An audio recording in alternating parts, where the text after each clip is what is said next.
বলো কি শর্ত? প্রথমত আপনার ঘরে যে স্ত্রী আছে তাকে তালাক দিতে হবে, আর দ্বিতীয়ত এই 9 লক্ষ টাকার জমিদারি আমার নামে উইল করে দিতে হবে। নিশ্চয় পারবো, একটু অপেক্ষা করো। আমি তালাকনামা আর 9 লক্ষ টাকার দলিল আমি এখনই নিয়ে আসছি। ঠিক আছে। শয়তান এবার বুঝতে পারবে শয়তানের শাস্তি কত কঠিন। গুরু, এই নাও আমার প্রথম স্ত্রীর তালাকনামা। দেখি। আর এই নাও আমার 9 লক্ষ টাকার জমিদারির দলিল, আমি তোমার নামে উইল করে দিয়েছি। এই নাও গুরু।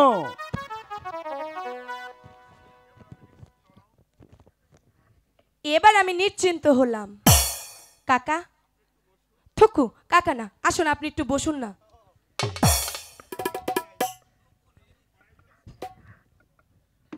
এখানে বসুন। আপনি আমার স্বামী হবেন, আপনাকে সালাম না করলে হয়? দাঁড়ান আগে সালামটা করি। আরে ও